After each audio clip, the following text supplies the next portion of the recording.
वो भाई साहब साक्षात एफ्रोडिटी है, वासना की देवी। और कसम से उसने हमारे अंदर की सोई हुई इच्छाओं को भी जगा दिया। उसने तो हमारे मेन कैरेक्टर को इतना प्यार दे दिया कि बेचारा खुशी के मारे रोने लगा। लेकिन रुको, देवी जी का मूड खराब है। वो अपने 5 फीट के गंजे और दाढ़ी वाले पति हिफेस्टस को घूर रही हैं, जो एक मामूली लोहार है। वो शिकायत कर रही हैं कि ये बस शराब पीता रहता है और जो सामान उन्होंने मंगाया था वो लेकर नहीं आया।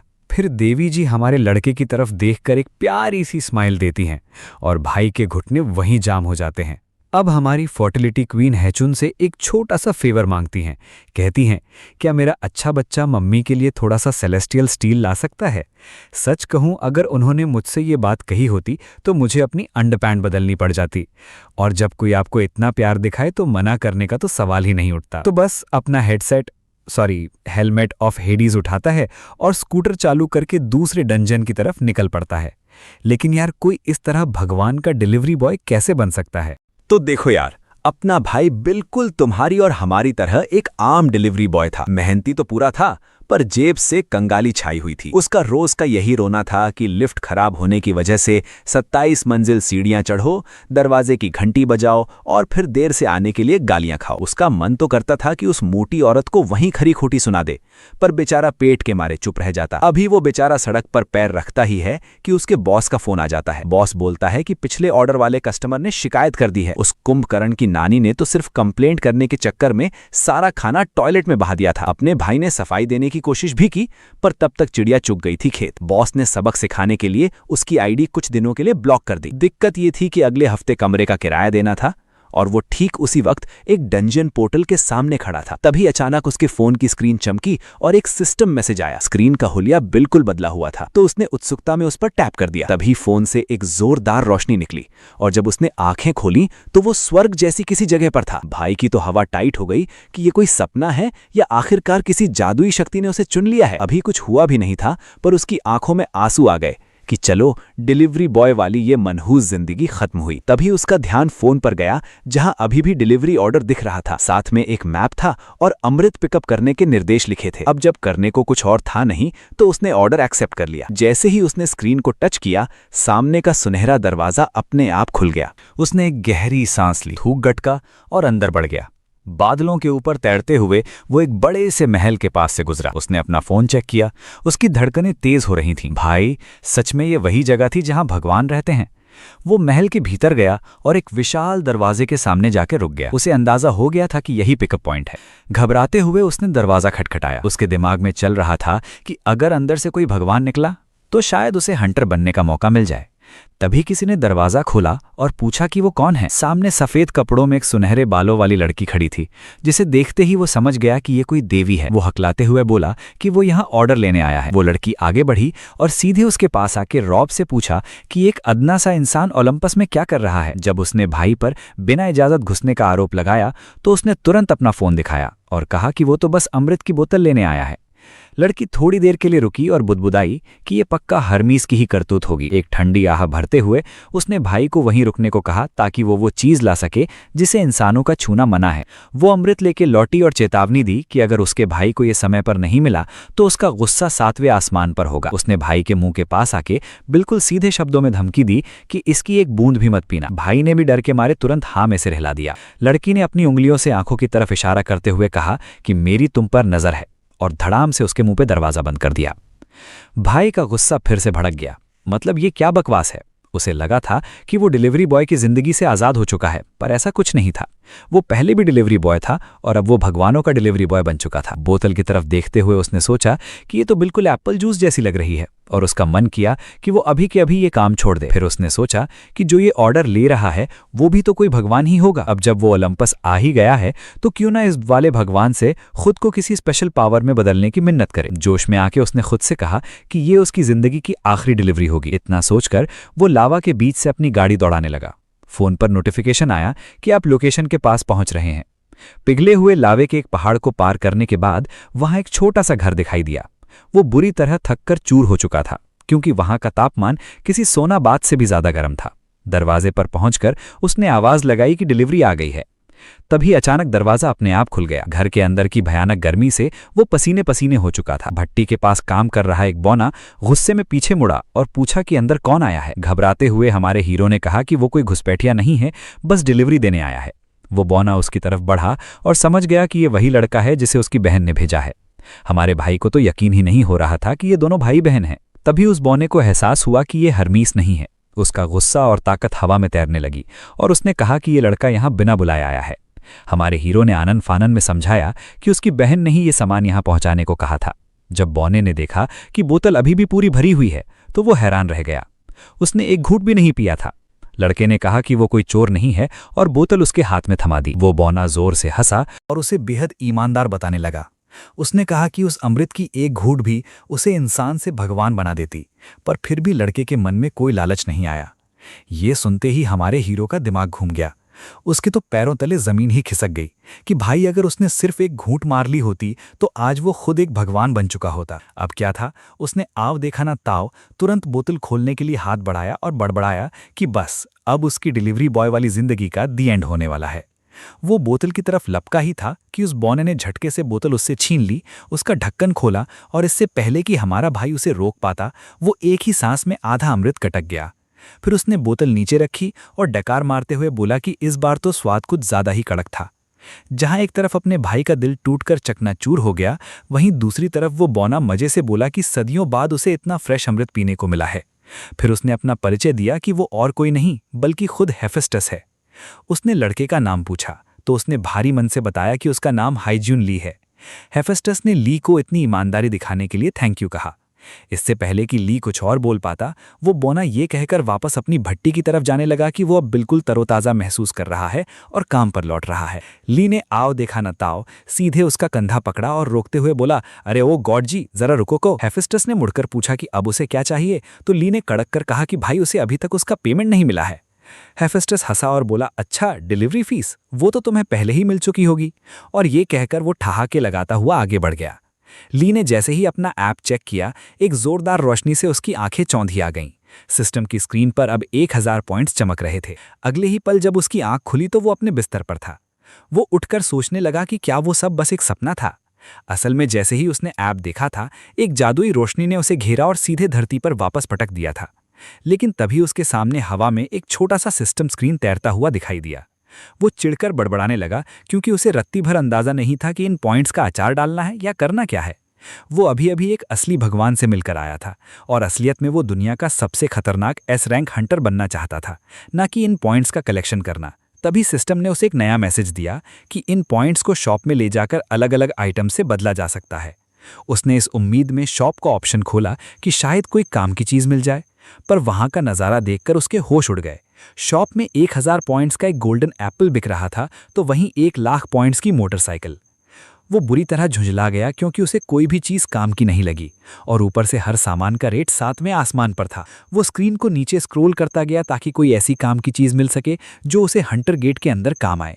जब उसे लगने लगा कि ये पूरी दुकान ही बेकार है, तभी बिल्कुल नीचे एक चीज़ पर उसकी नज़र जाकर ठहर गई। वहां लिखा था 1 पॉइंट के बदले $10। अगर ये गणित सच था तो इस अकेली डिलीवरी से उसने सीधे $10,000 कमा लिए थे। उसने इस बात को कंफर्म करने के लिए स्क्रीन पर उंगली लगाई। जैसे ही उसने टैप किया, हवा में एक असली $10 का नोट चमका और सीधा सरसराते हुए उसकी गोद में आ गिरा। वो उसे उठाता है और भाई ये तो एकदम असली लगती है। तभी सिस्टम अपडेट होता है और दिखाता है कि अब उसके पास पूरे 999 पॉइंट्स हैं। उसे अपनी आंखों पर यकीन ही नहीं हो रहा। वो कभी उस नोट को देखता है तो कभी स्क्रीन को, और फिर पागलों की तरह तब तक बटन दबाता रहता है जब तक कमरे में पैसों की बारिश नहीं होने लगती। अब उसके चेहरे की वो शातिर मुस्कान सब कुछ बयां कर रही है। वो हवा में कैश उड़ाता है, ये सोचकर खुश कि उसे इसी चीज़ की तो सबसे ज़्यादा ज़रूरत थी। अगले ही सीन में वो मज़े से रामेन ठूस रहा होता है। खुशी के मारे उसका चेहरा चमक रहा है। वो अपनी तसल्ली के लिए एक डिपॉजिट मशीन के पास जाकर उन पैसों को चेक भी करता है। भाई पैसे एकदम टकाटक काम कर रहे हैं। उसे रोना आ जाता है जब उसे एहसास होता है कि उसने सिर्फ एक डिलीवरी से लगभग $10,000 कमा लिए हैं। दुकान पर जब एक औरत उससे पूछती है कि क्या सच में हालात इतने बुरे हैं, तो वो कहता है कि हालात बुरे नहीं बल्कि कुछ ज्यादा ही अच्छे हैं। वो वहां बैठा बैठा किसी सनकी की तरह अकेले ही हंसे जा रहा है। वो सोच ही रहा होता है कि इन पैसों का क्या करे, तभी टीवी पर एक नए रिक्रूट की खबर आती है। न्यूज में बताया जा रहा है कि एक गिल्ड टार्टरस गेट के लिए तैयारी कर रही है, जो दुनिया का सबसे खतरनाक गेट है। उन्होंने जिस हंटर को काम पर रखा है, उसने हंटर एग्जाम में टॉप 5 में रैंक हासिल की थी और उसका हेफेस्टस के साथ कॉन्ट्रैक्ट है। ली को तुरंत याद आता है कि ये तो वही मोटा बौना है जो अभी अभी उसका सबसे बेहतरीन कस्टमर बना था। वो पेट भरकर और एकदम संतुष्ट होकर रेस्टोरेंट से बाहर निकलता है, तभी उसका फ़ोन बजने लगता है। उसे पहले से ही अंदेशा था कि ऐसा कुछ होगा, इसीलिए वो अपना स्कूटर साथ ही लाया था। फ़ोन की स्क्रीन चमकती है और एक नई डिलीवरी दिखाई देती है और हमेशा की तरह वो फिर से टेलीपोर्ट हो जाता है। जब वो दोबारा ओलंपस में अपनी आंखें खोलता है तो वो एक बहुत बड़े बोटानिकल गार्डन में खड़ा होता है। वो सोच ही रहा होता है कि पिकअप पॉइंट कहाँ है, तभी कोई उसका नाम पुकारता है, हे जिनली। एक लड़की सामने आती है और खुद को गॉडेस डेमेटर बताती है। ली उसे नमस्ते करता है और वो कहती है कि उसने अपने भतीजे से उसके बारे में सुना है। ली पूछता है कि कौन भतीजा, तो वो कहती है हेफेस्टस। बेचारे ली को लगता है कि कोई उसके मज़े ले रहा है, क्योंकि उस परिवार में कोई भी एक दूसरे का रिश्तेदार नहीं लगता। मुस्कुराते हुए वो कहती है कि उसने कभी नेक्टर नहीं पिया, इसीलिए ऐसा सोच रहा है। फिर वो पूछती है कि क्या वो एक डिलीवरी के लिए उस पर भरोसा कर सकती है। ली बिना नखरे किए तुरंत हाँ कह देता है, क्योंकि उसके लिए तो ये आसान पैसा है। वो फिर से मन ही मन किसी जादुई और खतरनाक आइटम की कल्पना करने लगता है। डेमीटर अपने हाथ में एनर्जी इकट्ठा करती है और एक लंच बॉक्स बना देती है। ली थोड़ा हैरान होता है, लेकिन वो उसे ये लंच बॉक्स अपनी बेटी को डिलीवर करने के लिए कहती है। हे जिन ने इतनी सिंपल चीज़ की उम्मीद नहीं की थी, पर चलो कम से कम काम तो आसान होगा। वो कहता है कि वो ये काम कर देगा, लेकिन तभी अचानक डेमीटर कांपने लगती है और पूरा गार्डन 1 सेकंड में सड़ जाता है। वो झटके में आसपास देखता है, लेकिन वो थैंक यू बोलकर पहले ही वहां से जा चुकी होती है। वो बस यही दुआ करता है कि इस डिलीवरी से कोई मुसीबत न खड़ी हो जाए या ये कोई भगवान का बनाया हुआ बम ना निकले। फिर भी वो उसे अपने स्कूटर पर रखता है, ये सोचकर कि एक माँ अपनी बेटी को कोई गलत चीज़ तो नहीं भेजेगी।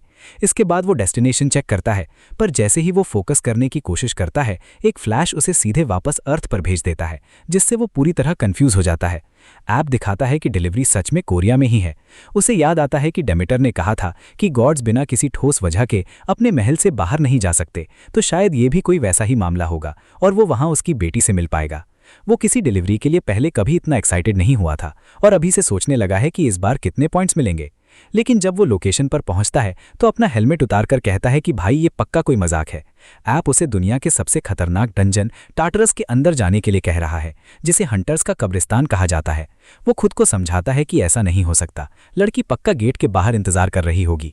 लेकिन तभी रूट अपडेट होता है और मैप साफ तौर पर टार्टरस के बिल्कुल अंदर का रास्ता दिखाता है। वो चिल्लाता है कि वो किसी भी कीमत पर अंदर नहीं जाएगा और ऑर्डर कैंसिल करने की कोशिश करता है, लेकिन वहां लिखे 1 घंटे के टाइम लिमिट के नीचे साफ अक्षरों में लिखा था कि कैंसिल करने पर ईश्वरीय सजा मिलेगी। स्क्रीन पर एक टाइमर आता है, 42 मिनट बचे हैं, वरना वो इंसानी दिमाग वाला एक सुअर बन जाएगा। वो लाचारी से स्क्रीन को घूरता है कि ये किस तरह की अजीब सजा है। उसे डिटेल्स पहले ही चेक कर लेनी चाहिए थी, पर इस बात का कोई सेंस नहीं बनता। पहली बात तो ये कि गार्ड्स उसे अंदर जाने ही नहीं देंगे। उधर उसका सनकी दिमाग इस मुसीबत में भी पोर्क डिशेस के बारे में सोचने लगता है। तभी सिस्टम फिर से सामने आता है और कहता है कि अगर उसे मदद चाहिए तो वो शॉप चेक कर सकता है। वो जानता है कि उसके पास ना के बराबर पॉइंट्स हैं, तो इससे कोई खास मदद नहीं मिलने वाली। वो तो ये भी सोच लेता है कि क्यों ना कुछ हंटर्स को पैसे देकर अपने बदले अंदर भेज दे। लेकिन शॉप में 800 पॉइंट्स की एक चीज़ थी, रेप्लिका ऑफ द केनी, यानी धुंध का एक ऐसा हेलमेट जो पहनने वाले को 30 मिनट के लिए गायब कर सकता है। वो इस लिमिटेड टाइम ऑफर को अपने आखिरी पॉइंट्स ऐंठने का एक स्कैम बोलता है। फिर भी चूंकि दूसरा ऑप्शन सुअर बनना था, वो उसे खरीद लेता है और कसम खाता है कि ये उसका आखिरी काम है। हेलमेट अचानक हवा से प्रकट होता है और जैसे ही वो उसे पकड़ने की कोशिश करता है, वो लुढ़क कर दूर चला जाता है। क्या बेवकूफ़ी है। उसे पहनने के बाद डिलीवरी पूरी करने के लिए उसके पास सिर्फ 38 मिनट बचे हैं। वो सीधे गार्ड्स के बगल से स्कूटर निकालते हुए अंदर चला जाता है और उन्हें भनक तक नहीं लगती। वो बस ये सोचकर छींक देते हैं कि ठंडी हवा का झोंका था। वो गेट की तरफ बढ़ता है। डर के मारे उसकी हालत खराब है, क्योंकि ये दुनिया की सबसे खौफनाक जगहों में से एक है, लेकिन उसके पास कोई और रास्ता नहीं है। हागेन ली एक 20 साल का डिलीवरी बॉय, जिसके पास ना तो कोई हंटर लाइसेंस है, ना किसी जादुई जीव के साथ कॉन्ट्रैक्ट और ना ही कोई पावर्स, किसी तरह आगे बढ़ता है। वो टार्टरस के सबसे गहरे हिस्से में पहुंचने वाला पहला इंसान बन जाता है। आसपास देखते हुए वो कहता है कि यहाँ तो कोई भी नहीं है, चलो कम से कम वो टाइम पर पहुंच गया और सुअर बनने से बच गया। इसीलिए वो जोर से चिल्लाने लगता है, आपकी डिलीवरी आ गई है। तभी अंधेरे में से 3 सिर वाला एक भेड़िया सीधे उसकी आंखों में आंखें डालता है। बेचारा ली वहीं जम जाता है कि अब ये क्या बला है। वो मॉन्स्टर अपनी राल टपकाते हुए काटने के लिए आगे बढ़ता है। बेबस होकर ली सोचता है कि इससे अच्छा तो सुअर बन जाना ही ठीक था। वो मॉन्स्टर बिल्कुल उसके चेहरे के पास आ जाता है और ली को पूरा यकीन हो जाता है कि अब उसका खेल खत्म है। उसने सारे पॉइंट्स उस बेकार हेलमेट पर फूंक दिए और खुद चलकर इस मॉन्स्टर का खाना बनने आ गया। तभी उसे याद आता है कि उस हेलमेट के 2 इस्तेमाल थे। जैसे ही वो मॉन्स्टर छलांग लगाता है वो उसे दोबारा एक्टिवेट कर देता है, लेकिन मॉन्स्टर के जबड़े पहले ही उस पर आ चुके होते हैं। ऐसा लगता है कि बहुत देर हो चुकी है। तभी पीछे से कोई उस मॉन्स्टर को हुक्म देता है कि वो कोई भी गंदी चीज़ ना खाए। वो मॉन्स्टर अचानक रुक जाता है। हागेन धीरे से अपनी आंखें खोलता है और देखता है कि वो अभी भी जिंदा है। वो पीछे मुड़ता है और उसे एक छोटी बच्ची दिखाई देती है। उसे यकीन नहीं होता कि टार्टरस के सबसे गहरे हिस्से में एक बच्चा क्या कर रहा है। वो लड़की आराम से चलकर आती है, उस मॉन्स्टर को सहलाती है और कहती है कि ये कुत्ता काटता नहीं है। ली तुरंत नोटिस करता है कि वो बिल्कुल डेमेटर जैसी दिखती है। वो तमीज से कहता है कि उसकी एक डिलीवरी है। तभी उनके पीछे से कोई पूछता है कि परसिफनी कहाँ चली गई और एक पीला सा दिखने वाला आदमी सामने आता है। वो ली को देखता है और कड़क आवाज में पूछता है कि एक मामूली इंसान की हेडीज के अंडरवर्ल्ड में कदम रखने की हिम्मत कैसे हुई। शर्म के मारे हमारा हीरो सफाई देने की कोशिश करता है, लेकिन सामने कौन खड़ा है ये देखकर उसकी पहले ही पैंट गीली हो चुकी है। हेडीज कहता है कि सदियों से किसी इंसान ने यहाँ कदम नहीं रखा, आखिरी बार शायद ऑर्फियस आया था। तभी एक अजीब सी एनर्जी हेजियन के गले को जकड़ लेती है और उसका दम घुटने लगता है, मुंह से आवाज तक नहीं निकलती। हेडीज ताना मारता है कि ऑर्फियस तो अपनी मरी हुई बीवी को बचाने आया था, लेकिन ये लड़का उसका हेलमेट चुराने आया है। पर जैसे ही वो हेलमेट को हाथ लगाता है उसे समझ आता है कि ये तो नकली है। परसिफोन कहती है कि पहले लड़के की बात सुन लेनी चाहिए, जिसके बाद हेडीज उसे छोड़ देता है और वो जमीन पर गिरकर खांसने लगता है। हेडीज कड़क आवाज में पूछता है कि वो यहाँ क्यों आया है। अपनी टूटती सांसों को संभालते हुए वो बोलता है कि वो यहाँ एक डिलीवरी देने आया है। हेडीज पूछता है क्या वो डिलीवरी पाताल लोक के राजा यानी उसके लिए है। लड़का मना कर देता है और कहता है कि ये आपकी बीवी ने अपनी बेटी के लिए भेजा है। ये सुनकर दोनों एक दूसरे को कंफ्यूजन में देखने लगते हैं। हेडीज पूछता है कि हमीज की जगह एक मामूली डिलीवरी बॉय ये सामान क्यों लाया है। कांपते हुए लड़का बोलता है कि उसे नहीं पता, उसे बस इतना ही करने को कहा गया था। परसिफोन तुरंत उस लंच बॉक्स को पहचान जाती है। हेडीज फिर पूछता है कि क्या सच में उसकी बीवी ने इसे भेजा है। लड़का हाँ में सिर हिलाता है कि उन्होंने ही अपनी बेटी के लिए ये पहुंचाने को कहा था। परसिफोन खुश होकर बताती है कि ये उसकी सासू माँ ने भेजा है और खाना अभी तक गर्म है। ये देखकर उसका चेहरा खिल उठता है। ये सब सुनकर हेजियन के दिमाग की बत्ती जलती है और वो सोचने लगता है कि क्या ये दोनों सच में वही हैं। वो सीधा हेडीज की तरफ उंगली उठाता है और उसके मुंह से निकल जाता है कि ये बुढ़ा तो बड़ा अजीब और ठरकी है। तुरंत वो अपने मुंह पर हाथ रख लेता है क्योंकि उसे एहसास होता है कि जो बात दिमाग में सोचनी थी वो उसने जोर से बोल दी है। हेडीज एक एक शब्द सुन चुका था और गुस्से में कहता है कि पाताल लोक के राजा के सामने यही बात जरा दोबारा बोलकर दिखा। हमारा हीरो थर-थर कांपते हुए नॉन स्टॉप माफी मांगने लगता है। तभी हेडीज उसे घूरता है और अचानक किसी पागलों की तरह जोर जोर से हंसने लगता है। हेजियन तो हक्का बक्का रह जाता है। हेडीज कहता है कि उसने कभी नहीं सोचा था कि किसी इंसान में उसकी बेइज्जती करने की इतनी हिम्मत होगी। वो उसका नाम पूछता है और लड़का कांपती आवाज में जवाब देता है। हेडीज कहता है कि वो इस बार उसे माफ कर रहा है, लेकिन अगर दोबारा ऐसी गलती हुई तो वो बस एक हाथ उठाएगा और इस दुनिया से उसका नामो निशान मिट जाएगा।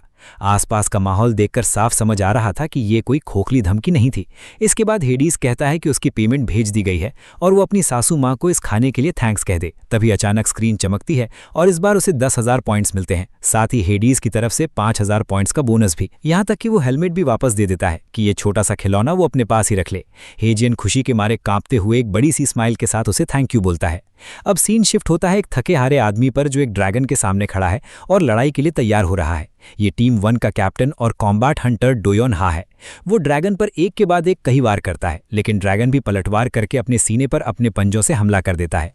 तभी पीछे से दूसरा फाइटर अपनी ऑरा ब्लेड से हमला करता है, जिससे ड्रैगन का ध्यान भटक जाता है। वार सीधा निशाने पर लगता है और ड्रैगन दर्द के मारे ऊपर उड़ता है और फिर नीचे गिरकर ढेर हो जाता है। वो स्वॉर्ड्समैन डोयोन के पास आता है और उसे बधाई देता है। आखिरकार उन्होंने टॉरस के पहले 4 फ्लोर्स क्लियर कर लिए हैं। ये आदमी कोई और नहीं बल्कि गिल्ड मास्टर शांगजुन पार्क है, जो दुनिया में तीसरे नंबर पर रैंक करता है। पूरी टीम जश्न मनाने लगती है। वो कहता है कि आज का दिन बहुत बड़ा है क्योंकि उनका गिल्ड टॉरस के सबसे गहरे इलाके तक पहुंच गया है। इसके बावजूद हर कोई बुरी तरह थक चुका था। डोयोन हा कहता है कि ये सब गिल्ड मास्टर की वजह से मुमकिन हुआ, लेकिन शांगजुन कहता है कि उसे इतना क्रेडिट लेने की जरूरत नहीं है। पूरी टीम गले मिलती है और हमेशा साथ रहने की बातें करती है। शांगजुन एरन से कहता है कि वो इस ड्रैगन पर ज्यादा जोर न दिखाए क्योंकि ये दुनिया में 17वें रैंक पर आता है। एरन कहती है कि वो समझ गई। शांगजुन जानता है कि उसे बहुत सारे मैना स्टोन्स चाहिए, पर जल्दबाजी की कोई जरूरत नहीं है। तभी एरन को कुछ अजीब सा महसूस होता है। वो ड्रैगन के ऊपर से कूदती है और सबको वार्निंग देती है कि कोई चीज बहुत तेजी से उनकी तरफ आ रही है। पूरी टीम अंधेरे में घूरने लगती है, ये जानते हुए कि वो एक और लड़ाई के लिए बहुत ज्यादा थक चुके हैं। शांगजुन सबको पोजीशन लेने को कहता है और एरन बताती है कि वो बस पहुंचने ही वाला है। लीडर वार्निंग देता है कि अगर सिचुएशन हाथ से निकले तो सब भाग जाना। वो दोनों पीछे रुककर मॉन्स्टर्स को रोकने का फैसला करते हैं, लेकिन बाकी टीम इमोशनल हो जाती है और कहती है कि वो आखिरी दम तक साथ लड़ेंगे। लीडर मुस्कुराता है, पर एरन बीच में टोकती है कि वो आ गया। दूर से एक इंजन की आवाज सुनाई देती है और फिर हेलमेट पहने एक मोटरसाइकिल राइडर की परछाई दिखती है। शांगजुन बस आंखें फाड़कर देखता रह जाता है कि आखिर ये क्या बकवास है। हमेशा की तरह शांत रहते हुए हेजियन पूछता है कि क्या वो यहां से निकल सकता है। ड्रैगन को देखकर वो कहता है कि तुम लोग कमाल हो और अच्छा हुआ तुम मिल गए, क्योंकि हेलमेट का टाइम खत्म होने वाला था। वो तुम्हें थम्स अप दिखाता है और सावधान रहने को कहता है, क्योंकि आगे डार्क मैजिक वाले क्रीचर्स हैं। इसके बाद वो अपनी स्कूटी भगाकर निकल जाता है। पूरा गिल्ड इतना हैरान था कि किसी के मुंह से एक शब्द नहीं निकला। अगले सीन में 150 मिलियन की बात होती है। अगर ये साल होते तो आप डायनासोर के जमाने में पहुंच जाते, और ये नंबर कोरिया की कुल आबादी के भी करीब है। आमतौर पर उसे हर डिलीवरी के बदले सिर्फ 3 पॉइंट्स मिलते थे। इस नंबर तक पहुंचने के लिए उसे 50,000 डिलीवरीज करनी पड़ती, लेकिन अगर वो अभी अपने पॉइंट्स को पैसे में बदले तो उसे ठीक इतने ही पैसे मिलेंगे। लड़के की हंसी रुकने का नाम नहीं ले रही थी। वो पूरे दिन बस उसी नंबर को निहारता रहा। माना कि उसे सुअर बनने का डर था। एक कुत्ते ने उसे लगभग खा ही लिया था और पाताल लोक के राजा ने तो उसका गला ही दबा दिया था। जब वो इस बारे में सोचता है तो उसे एहसास होता है कि इस पैसे के लिए उसने सच में बहुत पापड़ बेले हैं। लेकिन अब इन सब बातों से क्या फर्क पड़ता है। वो मालामाल हो चुका था और किसी लालची कैपिटलिस्ट की तरह उसे अभी से और पैसों की भूख लगने लगी थी। वो कहता है कि अब से वो तभी उसके पेट में जोर से चूहे कूदने लगते हैं और वो डिसाइड करता है कि पहले पेट पूजा जरूरी है। शायद बियर और फ्राइड चिकन सही रहेगा। दूसरी तरफ शिन जोंग एक कॉन्फ्रेंस में है। वो बुरी तरह थक चुका है और मेंबर्स से बात करने के लिए बाहर आता है। इसके बाद भी उसे हंटर्स एसोसिएशन के प्रेसिडेंट से मिलना है। इस बेचारे को तो सांस लेने तक की फुर्सत नहीं है। डोयोन पूछता है कि क्या उसने कॉन्फ्रेंस में उस डिलीवरी बॉय का जिक्र किया। वो मना कर देता है। फिलहाल वो इस बात को छुपाकर ही रखना चाहता है, क्योंकि किसी को नहीं पता कि वो लड़का कहाँ से आया था। उन्हें उस लड़के का पीछा करके पूछताछ करनी चाहिए थी, लेकिन उस वक्त सब इतने थके हुए और हैरान थे कि अपनी जगह से हिल तक नहीं पाए। फिर भी पूरे गिल्ड में उसको लेकर क्यूरियोसिटी थी। वो ब्लॉन्ड लड़की उसके अजीब हेलमेट और स्कूटी की तरफ इशारा करते हुए कहती है कि शायद उसे ढूंढना उतना भी मुश्किल नहीं है। लेकिन शिन जोंग उन्हें इस बात को यहीं छोड़ने को कहता है। उनका काम डंजन्स को क्लियर करना है, किसी रहस्यमय राइडर को ढूंढना नहीं। फिर वो बाकी दोनों से कहता है कि उन्हें नए वेपन्स की जरूरत है, इसीलिए वो माइनिंग डंजन की तरफ निकलेंगे। डोयोन पहले तो नखरे दिखाता है, फिर मान जाता है और पूछता है कि उसे किस तरह का मेटल चाहिए। थोड़ा सोचने के बाद शिन जोंग कहता है कि उसे सेलेस्टियल मेटल कहते हैं। इस बीच हमारा हीरो मजे से फ्राइड चिकन उड़ा रहा होता है। तभी अचानक उसके फोन की घंटी बजती है। वो हड़बड़ाकर सीधा खड़ा हो जाता है, क्योंकि वो भगवान का कोई भी ऑर्डर मिस नहीं करना चाहता। भले ही वो भूखा मर रहा हो, लेकिन एक तेज रोशनी चमकती है और वो गायब होकर सीधा पहाड़ों के बीच पहुंच जाता है। अब भाई के सामने फिर से हेफेस्टस का वही घर था, और तभी उसे अचानक याद आता है कि वो तो अपनी स्कूटी और हेलमेट वहीं भूल आया है। वो अभी ये सोच ही रहा होता है कि तभी उसके पीछे कोई आकर खड़ा हो जाता है। पीछे से एक आवाज आती है, और जब वो मुड़कर देखता है तो सामने एक लड़का रो रहा होता है। हाइजीन उससे पूछता है कि वो इस तरह बाहर क्यों बैठा है। वो रोते रोते बोलता है कि उसे घर से बाहर निकाल दिया गया है। हाइजीन का दिमाग घूम जाता है और वो पूछता है कि भाई आखिर हुआ क्या। लड़का बताता है कि वो अपने भाई डायोनिसिस के साथ बैठकर खा पी रहा था, तभी अचानक कोई आया। उसने डायोनिसिस को डियर कहा और चिल्लाकर पूछा कि तुम फिर से पीने बैठ गए। इसके बाद उसने दोनों को धक्का मारकर बाहर निकाल दिया और दोबारा शक्ल न दिखाने की धमकी दी। डायोनिसिस तो दुम दबाकर तुरंत भाग गया, लेकिन इस छोटे बौने को अकेला छोड़ गया। हाइजीन कहता है कि चलो मैं तुम्हारी सिचुएशन समझ गया, पर यह बताओ कि तुम्हें डिलीवर क्या करवाना है। हेफेस्टस बिल्कुल लाचार होकर कहता है कि भाई कुछ भी खाने पीने को दे दो। जब से घर से निकाला है पेट में एक दाना तक नहीं गया है। अपनी बहन के आगे भी हाथ फैलाएं, पर उसके पास भी कोई अमृत नहीं था। अब हाइजीन ही उसकी आखिरी उम्मीद है। हमारे मेन कैरेक्टर को बात तो समझ आ जाती है, पर उसे दूर दूर तक कोई अंदाजा नहीं है कि आखिर एक गॉड खाता पीता क्या है। हेफेस्टस जमीन पर लेटे लेटे कहता है कि थोड़ा मीट और शराब मिल जाती तो मजा आ जाता। हाइजीन अपना फोन चेक करता है और उसे वहीं रुकने के लिए बोलता है। वो बौना जमीन पर पसरा रहता है कि तभी एक तेज रोशनी चमकती है। वो हवा में कुछ सूंघने की कोशिश करने लगता है, और तभी हाइजीन हाथ में बियर और चिकन लेकर वापस आ जाता है। वो कहता है कि वो खुद इसमें से कुछ नहीं चखने वाला, उसने ये सब सिर्फ शेयर करने के लिए खरीदा है। मेन कैरेक्टर कहता है कि उसे नहीं पता ये क्या चीज़ है, तो लड़का समझाता है कि ये कोरिया का सबसे फेमस कॉम्बो है। बियर का घूंट मारते ही वो बौना खुशी से झूम उठता है और कहता है कि उसने आज तक इतनी रिफ्रेशिंग ड्रिंक कभी नहीं पी। वैसे तो उसे चिकन का पीस थोड़ा छोटा लग रहा था, पर जैसे ही उसने पहली बाइट ली उसके मुंह से निकला कि ये उसकी जिंदगी की सबसे बेस्ट डिश है। अब हाइजीन को सच में शक होने लगता है कि क्या ये बंदा वाकई कोई गॉड है। तभी वो बौना उसे एक तगड़ा रिवॉर्ड देने का वादा करता है और अपना फोन चेक करने को कहता है। उसी पल फोन की घंटी बजती है और वो देखता है कि हेफेस्टस ने उसे 15,000 पॉइंट्स और भेज दिए हैं। इस शातिर लड़के को यकीन ही नहीं हो रहा था कि उसने सिर्फ चिकन डिलीवर करके 1.5 लाख रुपए कमा लिए हैं। वो बौना तो उससे ये तक कह देता है कि जब भी कुछ चाहिए हो बस एक कॉल कर देना। अब हाइजीन के लिए तो ये बौना दुनिया का सबसे प्यारा इंसान बन चुका था। उसका मन कर रहा था कि वो उसे गले से लगा ले। तभी वहां कोई और आ धमकता है और एक अनजान आवाज गूंजती है, डियर। पीछे से ये आवाज आते ही दोनों मुड़कर देखते हैं। जब वो औरत पूछती है कि तुम फिर से पीने क्यों बैठ गए, तो हाइजीन वहीं के वहीं जम जाता है। भाई सीरियसली, ये क्या बवाल चीज है। सामने खुद हुस्न और प्यार की देवी एफ्रोडाइट खड़ी थी। हमारा मेन कैरेक्टर तो उसे देखकर पूरी तरह क्लीन बोल्ड हो जाता है। उसके मुंह से निकलता है कि उसने आज तक लाइफ में इतनी खूबसूरत लड़की कभी नहीं देखी। उसे तो ये समझ ही नहीं आ रहा था कि इस अप्सरा की शादी उस रोतड़ू बौने से हुई कैसे। तभी हेफेस्टस तुरंत अपने घुटनों के बल बैठ जाता है। वो फटाफट सफाई देने लगता है कि उसे घर से निकाल दिया गया था, इसलिए वो बाहर बैठकर खा रहा है। एफ्रोडाइट उसे ऐसे घूर कर देखती है मानो कह रही हो, बिल्कुल सही किया मैंने तुम्हारे साथ। बौने की हालत खराब होने लगती है और हाइजीन को लगता है कि इस माहौल में उसका माफी मांग लेना ही बेहतर होगा। तभी वो देवी हाइजीन का नाम लेती है और खुद का इंट्रोडक्शन एफ्रोडाइट के रूप में कराती है। भाई वो वाकई प्यार की देवी थी। उसके आसपास से एक अलग ही लेवल का चार्म और कशिश आ रही थी। वो हाइजीन से माफी मांगती है तो हाइजीन कहता है कि कोई बात नहीं, वो तो बस अपनी ड्यूटी पर है क्योंकि उसे हायर किया गया था। ये सुनते ही वो बौना उससे पूछता है कि क्या वो एक और चीज डिलीवर कर सकता है। हाइजीन अभी सोच ही रहा होता है कि क्या बोले, तभी एफ्रोडाइट कहती है कि ये लड़का काफी ईमानदार लगता है, इसके अंदर लालच नाम की चीज नहीं है। हाइजीन भी चौड़े में आकर बोल देता है कि आप मुझ पर पूरा भरोसा रख सकते हैं, आखिर मैं गॉड का डिलीवरी बॉय जो हूं। बौने को ये बात बड़ी पसंद आती है, पर सच तो ये है कि हाइजीन ये काम पैसों के लिए नहीं बल्कि एफ्रोडाइट की वजह से करने को तैयार हुआ था। खैर, वो बौना उससे अपनी भट्टी के लिए कुछ सामान लाने को कहता है। वो जगह उसी के शहर में थी और उसे सेलेस्टियल मेटल चाहिए था। और भाई अगले ही पल हमारा हीरो अपनी स्कूटी पर सवार होकर उस जगह पहुंच भी जाता है, पर उसे शक हो रहा होता है कि क्या वो सही जगह आया है। वो एक और बड़े से गेट के सामने खड़ा था जिस पर लिखा था सूरे माइंस। उसे देखते ही उसकी धड़कनें तेज होने लगती हैं। उसे यकीन ही नहीं हो रहा था कि वो एक और डेंजरस डंजन के अंदर कदम रखने जा रहा है। असल में जैसे ही उसने इस लोकेशन का नाम देखा था, उसने तुरंत इंटरनेट पर सर्च किया और उसे पता चला कि ये तो एक खदान है। उसने पहले तो हिचकिचाते हुए हेफेस्टस को साफ मना कर दिया था कि भाई मुझसे ना हो पाएगा, क्योंकि पिछली डंजन में तो मेरी जान जाते जाते बची थी। जब बौने ने वजह पूछी तो उसने समझाया कि वो कोई हंटर नहीं है और उसे लड़ना भिड़ना नहीं आता। पिछली बार तो वो सिर्फ एक हेलमेट की वजह से कुछ दिन जिंदा बच पाया था, क्योंकि वो उसकी मौजूदगी को छुपा देता था, पर अब तो वो हेलमेट भी टूट चुका है। हेफेस्टस कहता है कि अगर हेलमेट टूट गया है तो बस उसे मुझे दे दो, मैं उसे अभी ठीक कर देता हूं। वो एकदम एक्साइटेड होकर उछलता है और याद दिलाता है कि भाई मैं लोहारों का भगवान यानी गॉड ऑफ ब्लैकस्मिथ्स हूं, किसी भी माइथोलॉजिकल चीज को चुटकियों में रिपेयर कर सकता हूं। ये सुनकर हाइजीन की भी खुशी का ठिकाना नहीं रहता और अब उसका हेलमेट ठीक होकर उसके हाथ में वापस आ चुका था। हालांकि ये रिपेयर किया हुआ एक रेप्लिका था जिसकी टाइम लिमिट सिर्फ 2 मिनट की थी और इसे केवल 2 बार ही इस्तेमाल किया जा सकता था। वो फिर से गेट के अंदर एंट्री मारता है, लेकिन अंदर का नज़ारा देखकर भौचक्का रह जाता है। वहां तो पूरा मेला लगा हुआ था। वो जानता था कि ये डंजन काफी पॉपुलर है, पर भाई इतनी भीड़ की तो उसने उम्मीद ही नहीं की थी।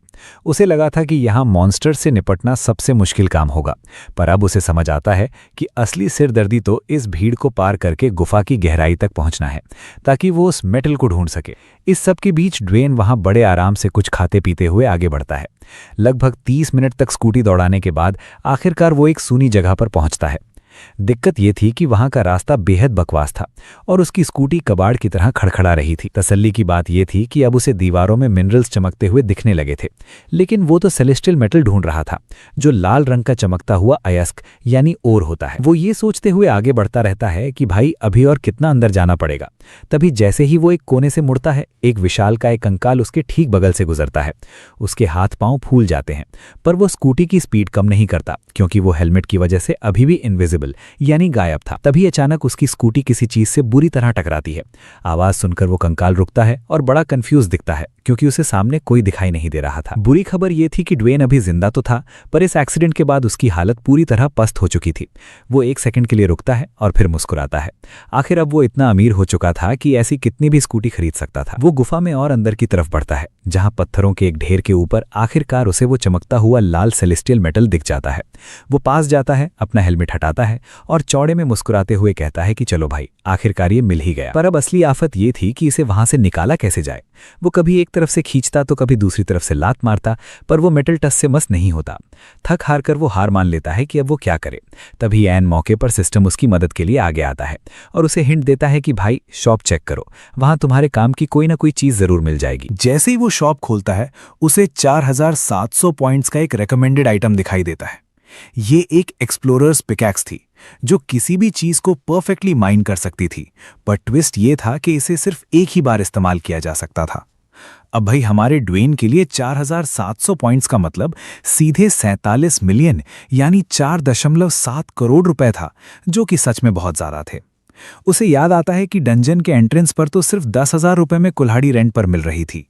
वो वहां से पैर पीछे खींचने लगता है और खुद से बोलता है कि भाई मैं इतने पैसे तो बिल्कुल भी नहीं उड़ाने वाला हूं। पर असली प्रॉब्लम तब खड़ी होती है जब उसकी नज़र अपनी स्कूटी पर पड़ती है, जिसकी हालत पहले ही खस्ता हो चुकी थी। उसे समझ आ जाता है कि ये कबाड़ वापस जाने तक टिकेगी नहीं, इसलिए सेफ रहने के लिए वो रिस्क लेने का फैसला करता है। वो भारी मन से 4700 पॉइंट्स फूंक देता है और चमचमाती कुल्हाड़ी उसके हाथ में आ जाती है। वो खुद को दिलासा देता है कि हेफेस्टस से इसकी पूरी वसूली करेगा और सीधे उस मेटल पर वार कर देता है। निशाना एकदम सटीक लगता है, मेटल पत्थर से टूटकर अलग हो जाता है और वो कुल्हाड़ी वहीं तुरंत राख बनकर बिखर जाती है। अब वो मेटल पत्थर के ढेर से लुढ़कते हुए नीचे जाने लगता है और हमारा हीरो पागलों की तरह उसके पीछे दौड़ पड़ता है। वो उसे उठा तो लेता है, पर भाई वो हद से ज्यादा भारी था। जैसे तैसे घिसटते हुए वो उसे स्कूटी पर लादता है और सोचता है कि काश वो यहां से सीधे ओलंपस जा पाता तो लाइफ कितनी आसान हो जाती। लेकिन तभी उसके ठीक पीछे एक खूंखार पत्थरों वाला दानव धमकता है। इस वक्त हाइजीन ने हेलमेट भी नहीं पहना था, इसलिए वो डर के मारे वहीं जम जाता है। वो मॉन्स्टर इतनी जोर से दहाड़ता है कि पूरी गुफा हिल जाती है। उसी डंजन के दूसरे हिस्से में ड्वेन, जो कि एक हंटर है, कंकालों से लड़ रहा होता है। जैसे ही वो ये भयानक दहाड़ सुनता है वो सोच में पड़ जाता है कि भाई ये क्या बवाल था। उसे अंधेरे से किसी चीज के तेजी से आने का एहसास होता है और वो लड़ने के लिए पोज ले लेता है। पर तभी हमारा हाइजीन अपनी स्कूटी पर उड़ता हुआ आता है और चिल्लाता है, हटो भाई, रास्ते से हटो। ड्वेन उसे पहचान लेता है कि ये तो वही टाटरस वाला लड़का है, पर हमारा हीरो हवा की स्पीड से उसके बगल से निकलते हुए चीखता है कि अगर जान प्यारी है तो तुम भी भागो। ड्वेन के मुंह से एक शब्द भी नहीं निकलता कि लड़का गायब हो जाता है। तभी उसे अपने पीछे कुछ महसूस होता है और जैसे ही वो मुड़ता है वो ओगरे सीधे उसकी तरफ चार्ज कर रहा होता है। अब ड्वेन की भी सिट्टी पिट्टी गुम हो जाती है और वो अपनी जान बचाकर भागते हुए चिल्लाता है कि अबे ओ भाई, मुझे भी स्कूटी पर बैठा ले। सीन सीधे शिफ्ट होता है हाइजीन पर, जो हांफते हुए चीख रहा है कि आज तो वो फिर से मरते मरते बचा है। हेफेस्टस उसे देखता है और कहता है कि भाई तुम्हारी स्पीड की दाद देनी पड़ेगी। पर हमारा लड़का उसे गालियां देने लगता है कि तुमने मुझे पहले क्यों नहीं बताया कि वो जगह कितनी डेंजरस है। वो बौना एकदम मासूम बनकर कहता है कि भाई वहां ऐसा कुछ नहीं है जिससे किसी की जान को खतरा हो। हाइजीन उसे समझाने की कोशिश करता है कि वहां एक पहाड़ जैसा बड़ा मॉन्स्टर था। बौने को अभी भी कुछ समझ नहीं आ रहा था, तो हाइजीन कहता है कि रुको मैं तुम्हें दिखाता हूं। वो जाकर उस लाल रंग के भारी भरकम ब्लॉक को उठाता है और हेफेस्टस के सामने पटकते हुए कहता है कि जरा आंखें खोलकर देखो इस आफत को, यही मंगवाया था ना तुमने। वो बौना फटी आंखों से उस मेटल को देखता है और हैरान होकर पूछता है कि भाई ये किस लेवल का मॉन्स्टर पीस है। दोनों बस एक दूसरे का मुंह ताकते रह जाते हैं। हाइजीन कहता है कि मजाक छोड़ो, ये वही सेलेस्टियल मेटल है जो तुम्हें चाहिए था। हेफेस्टस उस भारी पत्थर को हवा में उठाता है और अचरज से बोलता है कि हाँ ये वही है, पर मैंने अपनी पूरी लाइफ में आज तक इतना बड़ा और इतना प्योर सेलेस्टियल मेटल कभी नहीं देखा। ये सब देखकर हेगन का दिमाग घूम जाता है। बौना उसे वहीं रुकने के लिए कहता है और कुछ दिखाने के लिए अंदर जाता है। जब वो वापस आता है तो उसके हाथ में एक छोटा सा पत्थर होता है। वो बताता है कि ये कभी उसके जीवन का सबसे बड़ा टुकड़ा हुआ करता था। फिर वो हमारे हीरो की तरफ देखता है और कहता है कि तुम तो उम्मीद से भी ज्यादा कमाल निकले यार, तुम्हें तो वादे से कहीं ज्यादा मिलना चाहिए। वो हेगन को देखने के लिए कहता है और हेगन तो बस देखता ही रह जाता है। उधर बौना उस जादुई चप्पू को देखकर ऐसे उछल रहा होता है जैसे उसे बचपन का खोया हुआ खिलौना मिल गया हो। असल में इस डिलीवरी के लिए 20,000 पॉइंट्स मिलने वाले थे, लेकिन चप्पू का साइज इतना बड़ा था कि बौने ने खुश होकर 30,000 पॉइंट्स और बढ़ा दिए। इतना भारी पेमेंट देखकर हेगन को चक्कर आने लगते हैं। भाई सीधे $500 मिलियन का फायदा हुआ है। बौना कहता है कि एक्स्ट्रा पैसे तो देने ही थे, क्योंकि ये कितनी अजीब बात होती कि मैं सिर्फ एक टुकड़ा रखता और बाकी का सामान तुम्हें वापस ले जाने के लिए कह देता। हेगन खुशी के मारे सीधा जमीन पर बैठ जाता है और हाथ जोड़कर बौने को दिल से दुआएं देने लगता है। बौना उसे खड़े होने के लिए कहता है तो लौंडा कहता है कि भाई मुझसे खड़ा नहीं हुआ जा रहा, मेरी टांगें भी इस वक्त आपका शुक्रिया अदा कर रही हैं। इसके बाद न्यूज़ में सराय माइंस में आए भूकंप की खबरें चलने लगती हैं। सांगजिन तुरंत दोयोन से पूछता है कि क्या वो सच में ठीक है। दोयोन कहता है कि हाँ मैं ठीक हूँ, लेकिन अब ये माइंस कुछ समय के लिए बंद रहेंगी।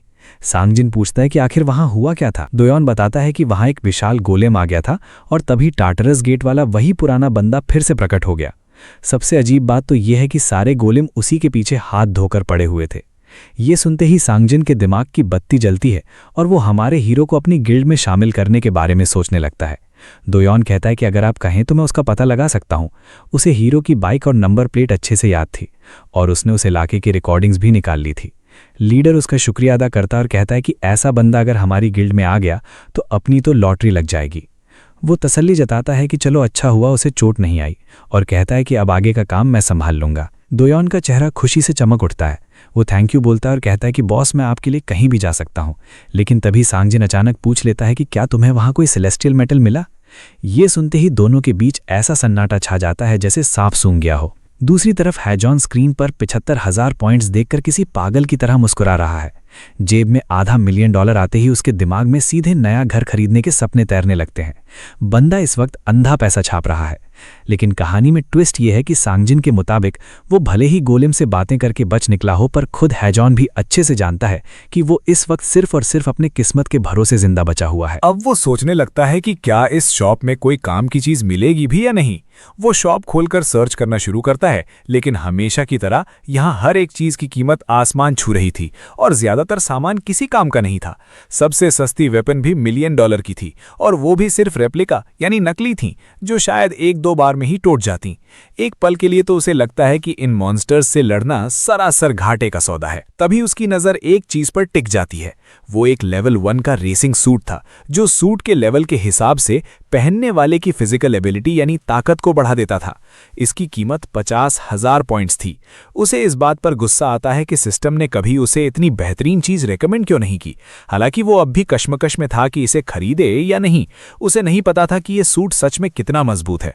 और भाई 50,000 पॉइंट्स कोई छोटी मोटी रकम नहीं होती। काफी सोच विचार करने के बाद वो इसे अपने काम का इन्वेस्टमेंट मानकर खरीद लेता है।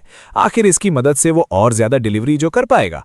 जैसे ही वो इसे खरीदता है, एक जोरदार रोशनी चमकती है और सूट सीधा उसके सामने प्रकट हो जाता है।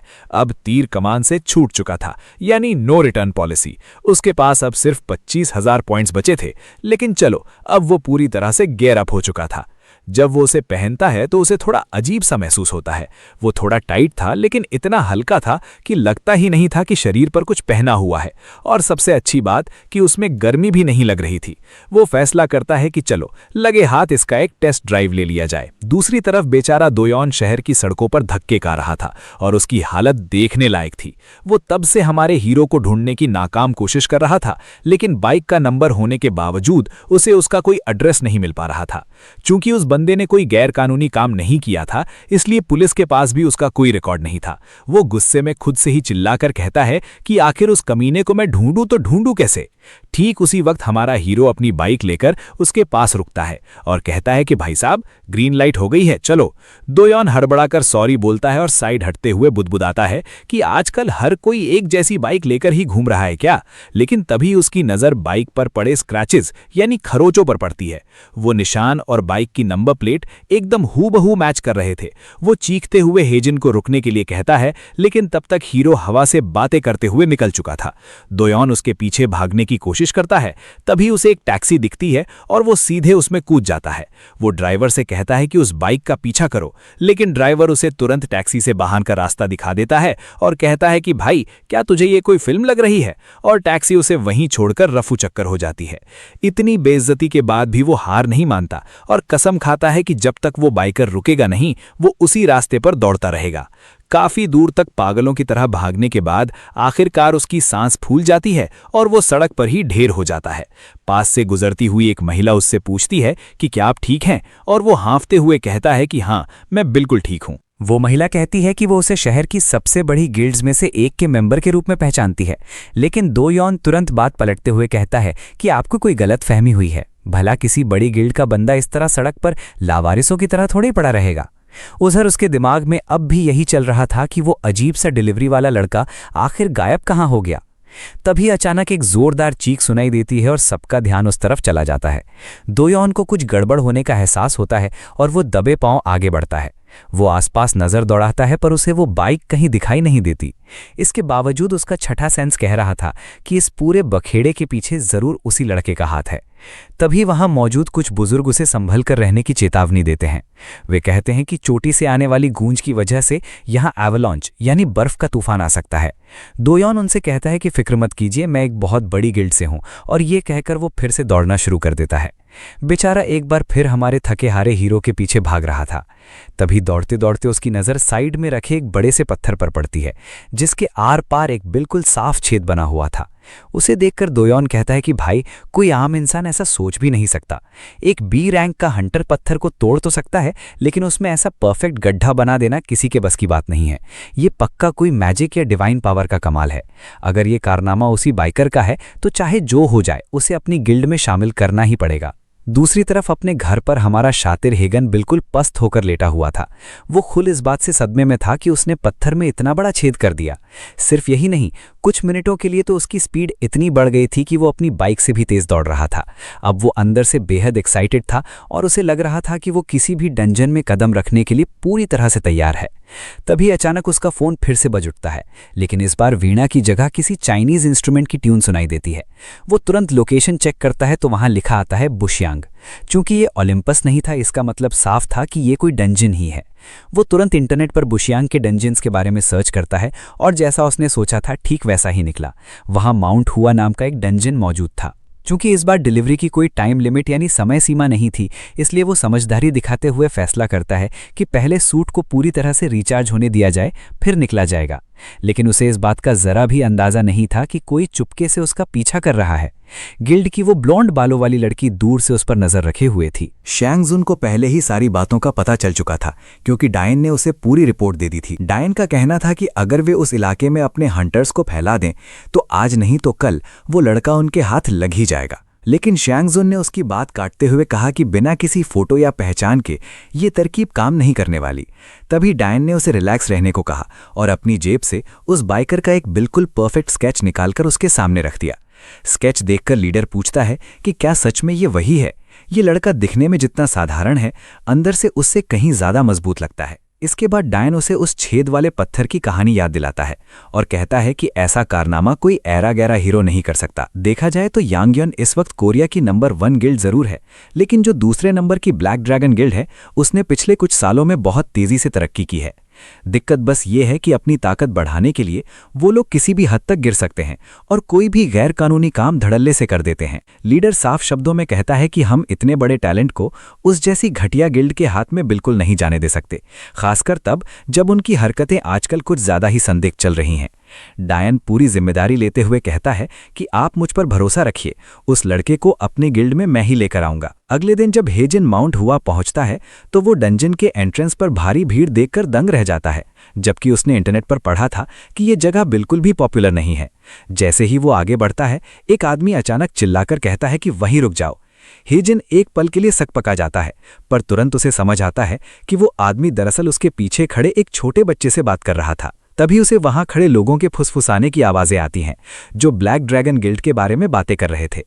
हमारा हीरो अच्छे से जानता था कि ये उन गिल्ड्स में से एक है जिन्हें जबरदस्ती गेट्स पर कब्जा करने की गंदी आदत है। खैर, वो बिना किसी फालतू पंगे के सीधे अंदर की तरफ कदम बढ़ा देता है, क्योंकि उसे इन सब पॉलिटिक्स से कोई लेना देना नहीं था। जैसे ही वो डंजन के भीतर पैर रखता है, उसके फोन पर एक मैसेज फ्लैश होता है कि वो डिलीवरी पॉइंट के काफी करीब है। वो कुछ कदम और आगे चलता है तो फोन बताने लगता है कि वो बिल्कुल डिलीवरी पॉइंट के ऊपर ही खड़ा है। हेजिन बुरी तरह कंफ्यूज हो जाता है कि भाई जब लोकेशन यही है तो सामान किसे दूं। तभी वो ऊपर पहाड़ की चोटी की तरफ देखता है और उसका माथा ठनकता है कि असल में डिलीवरी पॉइंट इस पहाड़ के बिल्कुल ऊपर है। अचानक उसे पिछले डंजन का वो खतरनाक स्टोन गोलेम याद आ जाता है और वो थोड़ा नर्वस होने लगता है। लेकिन फिर उसे अपने नए रेसिंग सूट का ख्याल आता है, जिससे उसका कॉन्फिडेंस वापस लौट आता है कि अब जो भी सामने आएगा उसे वो संभाल लेगा। वो अपना हेलमेट उतारता है और आगे बढ़ने के लिए तैयार ही होता है कि तभी पीछे से एक जोरदार आवाज गूंजती है, ओ डिलीवरी वाले भाई। जमीन से बाहर निकला एक चेहरा सीधे उससे बात कर रहा था। ये देखते ही हेजिन के पैर वहीं के वहीं जम जाते हैं। असल में वो एक बंदर का सिर था जो उससे बातें कर रहा था। वो बंदर हेजिन से कहता है कि भाई इतना घबरा क्यों रहे हो, रिलैक्स करो। क्या तुमने पहले कभी किसी बंदर को बात करते हुए नहीं देखा? अब हमारे हीरो को समझ नहीं आ रहा था कि वो क्या जवाब दे। वो बस इतना पूछता है कि क्या ये ऑर्डर तुमने ही बुक किया था? बंदर बताता है कि पंख वाली टोपी पहने एक बच्चे ने उससे कहा था कि अगर वो पूरे दिल से दुआ मांगेगा तो कोई ना कोई उसकी मदद के लिए जरूर आएगा और उसकी ख्वाहिश पूरी कर देगा। ये सुनते ही हमारे हीरो का माथा ठनकता है और वो सोचने लगता है कि क्या इस पूरे बखेड़े के पीछे वही पंख वाली टोपी वाला लड़का है। बंदर कहता है कि वो चाहता है कि हेजिन उसके लिए एक चीज लेकर आए। हेजिन कहता है कि चलो नाम बताओ, क्या लाना है? वो बंदर बड़े टॉन्ट में अपना इंट्रोडक्शन देते हुए कहता है कि मुझे ब्यूटीफुल मंकी किंग या विक्टोरियस बुद्धा भी कहते हैं, पर बाकी दुनिया मुझे महान सन वू कॉन्ग के नाम से जानती है। नाम सुनते ही हेजिन के दिमाग में सीधे गोकू का ख्याल आता है। वो उसके थोड़ा और पास जाता है और पूछता है कि तुम यहाँ इस तरह जमीन में क्यों दबे हुए हो? सन वू कॉन्ग बताता है कि उसे जेड एम्परर यानी इंद्रदेव के बगीचे से जादुई अमरूद चुराने की सजा मिली है। वो तो बस एक बाइट लेना चाहता था, पर जैसे ही उसने उन्हें हाथ लगाया उसे इस पहाड़ के नीचे हमेशा के लिए सील कर दिया गया। हेजिन कहता है कि चलो ठीक है, मैं समझ गया, अब ये बताओ लाना क्या है? वूकॉन्ग कहता है कि काम बहुत सिंपल है। मेरे पीछे जो रास्ता जा रहा है वहां तुम्हें कचरे का एक ढेर मिलेगा। उसी ढेर के नीचे एक सीक्रेट बॉक्स यानी बक्सा छिपा हुआ है, बस उसे ढूंढकर मेरे पास ले आओ। हेजिन जब दूरी चेक करता है तो वो रास्ता करीब 6 मील दूर था। दूरी ज्यादा नहीं थी, इसलिए वो कहता है कि मैं बस अभी गया और अभी आया, और ये कहकर वो आगे बढ़ जाता है। लेकिन उसके जाते ही वो छोटा सा बंदर एक बेहद शातिर और कमीनी मुस्कान हंसता है। उधर जंगल के दूसरी तरफ कुछ एडवेंचरर्स आपस में बात कर रहे थे कि क्या उन्होंने आखिरकार माउंट हुआ का वो कीमती बक्सा ढूंढ निकाला है। वहीं सामने एक बहुत बड़ा जादुई गोलेम बैठा हुआ था। तभी एक लड़की आगे आती है और सबको ढाढ़स बंधाते हुए कहती है कि डरने की कोई जरूरत नहीं है। वो कोई और नहीं बल्कि ब्लैक ड्रैगन गिल्ड की मास्टर जोहान थी, जिसकी खतरनाक पर्सनालिटी के आगे बड़ी बड़ी अप्सराएं भी पानी भरे। वो अच्छे से जानती थी कि यांगवान गिल्ड ने टाटरस के पहले 4 लेवल्स को क्लियर कर लिया है, लेकिन अगर ब्लैक ड्रैगन गिल्ड ने इस एस्ट्रग्राम बॉस को हरा दिया तो वे नंबर 1 गिल्ड की गद्दी छीन सकते हैं। वो तुरंत सबको अटैक करने का ऑर्डर देती है और उसके पीछे खड़ी एक ब्लॉन्ड लड़की टीम के टैंक्स को आगे बढ़ने के लिए कहती है। लेकिन सारे लड़के हिचकिचा रहे थे क्योंकि वो मॉन्स्टर अपनी जगह से हिल भी नहीं रहा था। पर माहौल में कुछ तो गड़बड़ थी। जैसे ही एक बंदा आगे कदम बढ़ाता है, पूरी जमीन धंस जाती है और उसके अंदर से एक खूंखार जीव बाहर निकलने लगता है। वो इतना विशाल था कि उसकी परछाई ने पूरी टीम को ढक लिया। उसकी एक दहाड़ से ही सबकी पैंट गीली हो जाती है और वे कहने लगते हैं कि भाई इस बला से लड़ना अपने बस की बात नहीं है। लेकिन वो ब्लॉन्ड लड़की धमकी देती है कि जो भी यहां से भागा उसे गिल्ड के हाथों अपनी जान से हाथ धोना पड़ेगा। एडवेंचरर्स रोने लगते हैं कि इन कबाड़ हथियारों के दम पर हम इस मॉन्स्टर को खा खराएंगे। तभी एक लाल बालों वाली लड़की चिल्लाती है कि फालतू की बकवास बंद करो और लड़ने के लिए तैयार हो जाओ। अगर इस वक्त ध्यान चूका तो सब के सब कीमा बन जाओगे। पूरी टीम थोड़ी देर हिचकिचाती है और फिर आगे बढ़ती है। वो ब्लॉन्ड लड़की उस लाल बालों वाली लड़की से पूछती है कि क्या तुम्हें सच में लगता है कि तुम्हारा ये प्लान काम करेगा? वो बड़ी शांति से जवाब देती है कि मुझे दूर दूर तक कोई आइडिया नहीं है। इधर जंगल के रास्ते पर हमारा हेजिन अपने स्कूटर पर मजे से जा रहा था कि तभी अचानक एक जोरदार भूकंप आता है। यहां तक कि वहां के मॉन्स्टर्स भी डरकर उल्टे पैर भाग रहे थे। दूर से उठते धुएं को देखकर उसे समझ आ जाता है कि आगे पक्का कोई बड़ा कांड हुआ है। भले ही उसका नया रेसिंग सूट इस वक्त कूल डाउन पर था, यानी काम नहीं कर रहा था, फिर भी वो फैसला करता है कि एक बार चलकर देखना तो बनता है। जब तक वो वहां पहुंचता है तब तक एडवेंचरर्स की चटनी बन चुकी थी। मॉन्स्टर का सिर्फ एक पैर ही सबको कुचलने के लिए काफी था। पीछे खड़े लोग तीरों से सपोर्ट देने की कोशिश कर रहे थे, लेकिन उनके तीरों का मॉन्स्टर पर कोई असर नहीं हो रहा था। ये देखकर कि उनके सारे हमले बेकार जा रहे हैं, लाल बालों वाली लड़की की नजर सबसे आगे खड़े एक मेज पर पड़ती है। वो चिल्लाकर कहता है कि भाई मैं यहाँ सिर्फ रजिस्ट्रेशन कराने आया हूँ, कोई दंगल लड़ने नहीं। लेकिन शियू का अलग ही स्वैग है। वो कहती है कि अगर यहाँ सब जिंदा बच गए तो उसकी गिल्ड की नाक कट जाएगी। लड़का बेचारा सोच में ही डूबा था कि उसने एक जोरदार घूंसा मारकर उसे वहीं सुला दिया और साथ में ये भी साफ कर दिया कि बाकी सब यहाँ सिर्फ इस जगह पर कब्जा करने में उसकी मदद करने आए हैं। वहां लड़ाई का शोर इतना ज्यादा था कि किसी का ध्यान इस तरफ गया ही नहीं और बाकी सब आगे बढ़ते रहे। तभी उस लाल बालों वाले लड़के ने एक जंप स्किर वारी और सीधे उड़ता हुआ गोलेम के सिर पर जाकर एक कड़क प्रहार किया। वो चिल्लाया कि उसने मौका बना दिया है, अब सब एक साथ टूट पड़ो।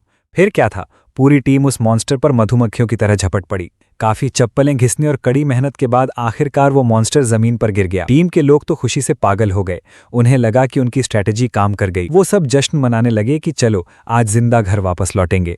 लेकिन पिक्चर अभी बाकी थी। वो गोलेम अचानक फिर से जिंदा हो गया। उसके अंदर के गियर्स एकदम गर्म होने लगे और वो दोबारा खड़ा होने लगा। ये देखकर जोहान के चेहरे पर अलग ही रौनक आ गई। बॉस मॉन्स्टर अब अपने फेज 2 में एंट्री ले रहा था, जो पहले से कहीं ज्यादा बड़ा और खूंखार लग रहा था। पीछे की तरफ खड़ा हेड्रियन ये सारा तमाशा देख रहा था और मन ही मन सोच रहा था कि इस लाइव वीडियो में लाइक बटन कहाँ है। भाइयों, अगर इस वीडियो पर अच्छा रिस्पांस मिला तो इसका पार्ट 2 भी जल्दी आएगा, इसलिए वो छोटा सा बेल आइकन दबा देना। वैसे याद है ना पिछला चैप्टर कहाँ खत्म हुआ था, जब वो बंदर हेड्रियन को कबाड़ लाने के लिए बोलता है और हेड्रियन उस डंजन के अंदर चला जाता है। वहां पहुंचते ही उसने सबसे पहले लाइक बटन दबाया था, लेकिन बाहर की कहानी कुछ और ही चल रही है।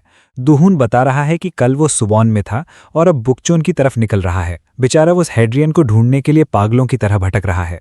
उसने मानो पूरा राज्य ही छान मारा हो। जब वो सोंगजू माउंटेन के एंट्रेंस पर पहुंचता है तो वहां सन्नाटा देखकर उसका माथा ठनक जाता है। तभी चश्मा पहने एक गोल मटोल सा लड़का उसे आवाज देता है। दुहून उससे पूछता है कि भाई तू कहाँ से टपक पड़ा। इस पर वो चश्मिश भड़क जाता है और तमीज से बात करने की नसीहत देते हुए उल्टा उसी से उसका नाम पूछने लगता है। तो दुहून अपना नाम बताता है और सीधे पूछता है कि आखिर उसका इरादा क्या है। उसे पहले ही पक्का यकीन हो चुका था कि ये बंदा किसी एसोसिएशन से नहीं है, बल्कि पक्का ब्लैक ड्रैगन गिल्ड का आदमी है। इसलिए वो उसे भाव दिए बिना बाजू से हटने को कहता है। वो गोलमटोल लड़का उसे लगातार अंदर न जाने की वार्निंग देता रहता है, लेकिन जब वो दुहून को रोक नहीं पाता तो दुहून उसकी परवाह किए बिना अंदर घुस जाता है। अंदर जाते ही उसका शक यकीन में बदल जाता है। अगर इन्होंने लोगों को दूर रखने के लिए बाहर गार्ड्स बिठाए हैं तो इसका मतलब साफ है कि अंदर कोई बड़ा बॉस मॉन्स्टर है। वो तुरंत दौड़ पड़ता है कि उसे बाकी लोगों को अलर्ट करना होगा, क्योंकि ये जगह तो पहले से ही सुनसान और वीरान घोषित थी। असली दंगल तो तब शुरू होता है जब वो मॉन्स्टर अपने फेज 2 में आता है। ठीक उसी वक्त वहां हाइजिन की एंट्री होती है। उस विशालकाय मॉन्स्टर के पेट में चमकती हुई लेजर लाइट देखकर वो समझ जाता है कि वो बंदर इसी कबाड़ की बात कर रहा था। अपने स्पेशल सूट को पहनने के बाद भी उसे भरोसा नहीं था कि वो इसे हरा पाएगा। डर के मारे कांपते हुए वो सोचता है कि अब वो आगे करे तो क्या करे। तभी उसकी नजर पास ही खड़े लाल बालों वाले लड़के और उसके ग्रुप पर पड़ती है और वो तेजी से उनकी तरफ भागता है। वो पहचान जाता है कि ये सब ब्लैक ड्रैगन गिल्ड के ही गुंडे हैं। जो बेचारे लोग गिल्ड छोड़कर भागने की कोशिश कर रहे थे, उन्हें घसीटकर वापस लड़ाई में झोंका जा रहा था और वो गिड़गिड़ा रहे थे कि उन्हें जाने दिया जाए। तभी एक अजीब हरकत होती है। वो सुनहरे बालों वाला लड़का उस जादूगर के साथ मिलकर मॉन्स्टर के सीने पर कूद जाता है। ये देखकर हाइजिन का दिमाग चकरा जाता है कि आखिर ये बंदा क्या खिचड़ी पका रहा है। वो ब्लैक ड्रैगन का मेंबर उस बेचारे एडवेंचरर को मॉन्स्टर के दहकते हुए कोर की तरफ फेंकने लगता है। वो आदमी भीख मांगता है कि उसे नीचे न फेंका जाए, वरना वो तड़प तड़प कर मर जाएगा। लेकिन वो ब्लॉन्ड लड़का कहता है कि भागने की कोशिश करने का अंजाम यही होता है।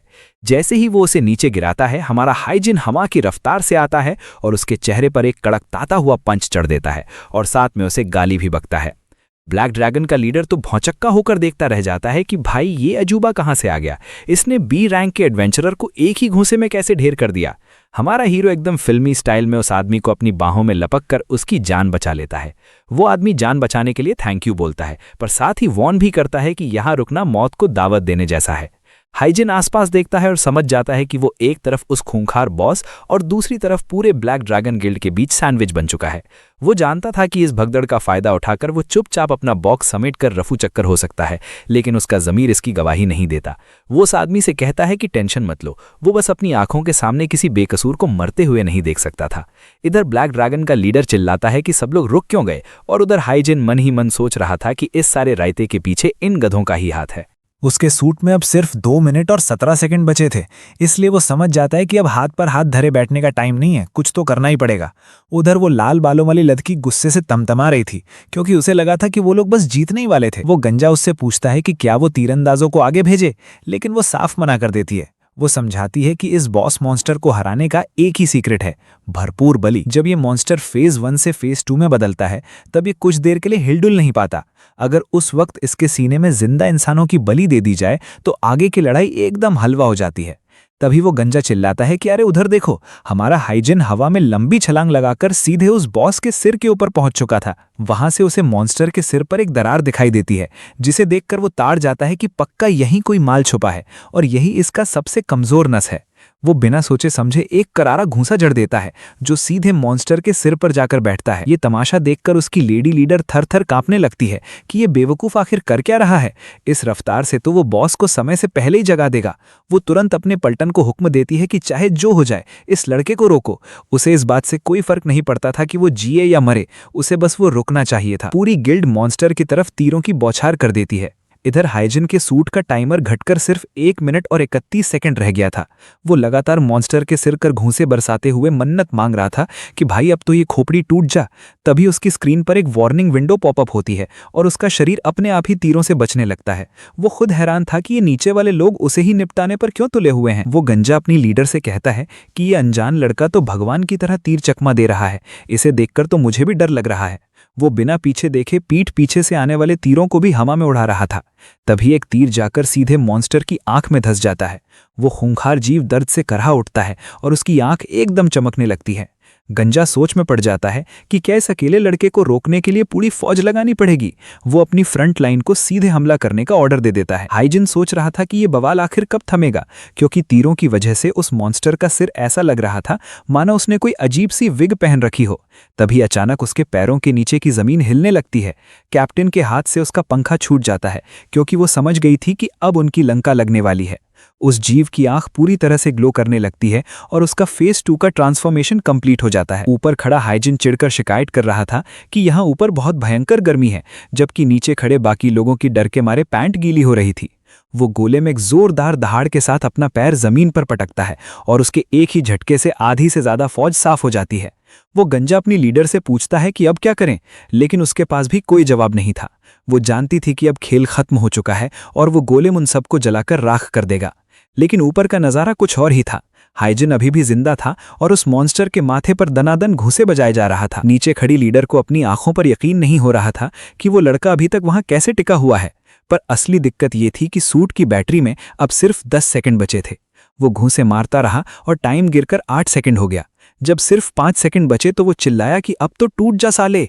और जब आखिरी 1 सेकंड बचा, उसने अपनी पूरी ताकत समेटकर एक आखिरी मुक्का मारा और उस जीव के सिर के परखच्चे उड़ा दिए। जब वहां से धुएं का गुबार हटा, ठीक उसी वक्त दानियान वहां पहुंचता है और जो कुछ उसके सामने था उसे देखकर उसके होश उड़ जाते हैं।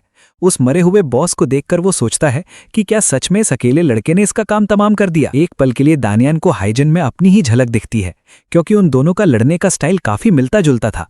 पर उसने सपने में भी नहीं सोचा था कि वो उसे इस जगह पर मिलेगा।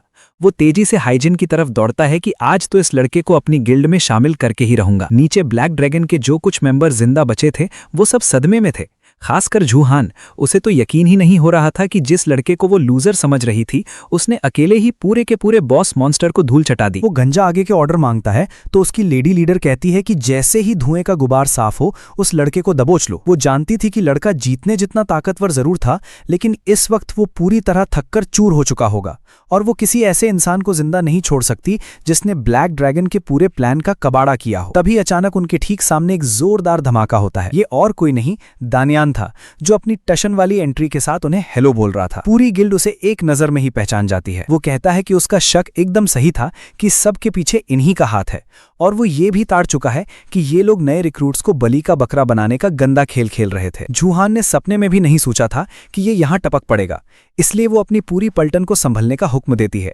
वो उसकी तरफ उंगली उठाकर चिल्लाती है कि अब यही हमारा असली टारगेट है और कोई भी अपनी ढील न छोड़े। वैसे दानियान को भी अंदर ही अंदर टेंशन हो रही थी कि यहाँ दुश्मन बहुत ज्यादा हैं और उसे पक्का यकीन नहीं था कि वो अकेले जीत पाएगा या नहीं। पर उसका असली ध्यान इस बात पर था कि आखिर वो हेलमेट वाला लड़का हाइजिन गया कहाँ। तभी गिल्ड का एक और चेला भागते हुए आता है और जूहान से कहता है कि बहन जी, एक बहुत बड़ा लोचा हो गया है। वो चिढ़कर पूछती है कि अब क्या हुआ, तो वो डरते डरते बताता है कि वो हेलमेट वाला लड़का तो गायब हो चुका है। अब बेचारी जूहान और उधर दूह्यून का दिमाग घूम जाता है कि ये क्या जादू हो गया, और जूहान गुस्से के मारे वहीं चीखने लगती है। इधर नावनी बेचारा अलग मुसीबत में फंसा था। वो उन सब के बीच अकेला रह गया था। वो तो बस गलती से इस पूरे रायते में घसीटा गया था। हमारा हाइजिन तो अपनी जान बचाने के चक्कर में हेलमेट पहनकर वहां से 9-2-11 हो चुका था। वो तो बस यमराज के दर्शन करते करते बचा था, और इस बार वजह कोई डिलीवरी नहीं थी। वो बेचारा सोच रहा था कि जब वो कोई हंटर है ही नहीं तो उसे इन लोगों की मदद करने का भूत क्यों सवार हुआ था। वो खुद से कसम खाता है कि ऐसी गलती वो जिंदगी में दोबारा कभी नहीं करेगा। तभी उसे कुछ याद आता है, वो बंदर वाला सीन। बंदर रोते हुए मुंह बनाकर कहता है कि भाई तूने उम्मीद से ज्यादा टाइम लगा दिया। इस पर हाइजिन झल्लाकर कहता है कि जो काम तुमने दिया था वो करना नामुमकिन था। बंदर चिढ़ते हुए बोलता है कि अब ज़्यादा कहानियां मत बनाओ, सीधे सीधे बताओ कि अंदर हुआ क्या था। हाइजिन भड़कते हुए सीधे उसे गाली बकता है और कहता है कि साले बंदर, तू तो ऐसे कबाड़ बोल रहा था, लेकिन वहां तो एक दानव खड़ा था जो कदम भी बढ़ाता था तो पूरी धरती हिल जाती थी, और उसके पेट से ऐसी लेजर लाइट निकल रही थी जो मुझे जिंदा ही भून डालती। ये सुनकर कॉन्ग बोलता है कि भाई ये तो नामुमकिन है। वो हैरत से पूछता है कि क्या वो 8 ट्राइग्राम्स पागल हो गया था, क्योंकि वो तो एकदम सीधा साधा जीव है। जब तक कोई उसे खुद न उकसाए वो अपनी जगह से हिलता तक नहीं। तब हमारे हीरो के दिमाग की बत्ती जलती है कि अगर वो ब्लैक ड्रैगन गिल्ड के गधे बीच में टांग डांडाते तो ये काम एकदम हलवा होता। अब उसका खून खौल उठता है और वो सोचता है कि मौका मिलते ही वो उन सब के सिर फोड़ देगा। उन सालों की इतनी हिम्मत कि एक डिलीवरी बॉय के काम के बीच में आए। बंदर उसकी ये पूरी राम कहानी सुनकर कहता है कि जिस हिसाब से तू रोना रो रहा है उसे देखकर तो लगता है कि तू वो बॉक्स नहीं ला पाया होगा। लेकिन हाइजिन चौड़े में आकर कहता है कि बेटा बॉक्स तो मैं ले आया हूं। वूकॉन्ग की आंखें फटी की फटी रह जाती हैं और वो पूछता है कि भाई ये कैसे कर दिया। हाइजिन टशन में बताता है कि उसने उस मॉन्स्टर की खोपड़ी के परखच्चे उड़ा दिए और वो बॉक्स सीधे वूकॉन्ग के आगे सरका देता है। साथ ही वो ये भी पूछता है कि आखिर इस डिब्बे में ऐसा क्या खास आइटम छुपा है। ये सुनते ही वो बंदर पागलों की तरह हंसने लगता है और खुशी के मारे अपना आपा खो बैठता है। वो कहता है कि भाई तू तो सच में गजब का खिलाड़ी निकला। भले ही मैंने स्वर्ग में उस जीव को धूल चटाई हो, लेकिन धरती पर उसका ये रूप किसी भी आम इंसान को चटनी बनाने के लिए काफी था। वो बड़े आदर से हमारे हीरो का नाम पूछता है, जिस पर वो अपना नाम बताता है, हाइजिन ली। बंदर अपना हाथ आगे बढ़ाता है और कहता है कि आज उसकी मुलाकात वाकई एक लेजेंड से हुई है। तभी अचानक उस बॉक्स के अंदर से कुछ अजीब सी हलचल होती है।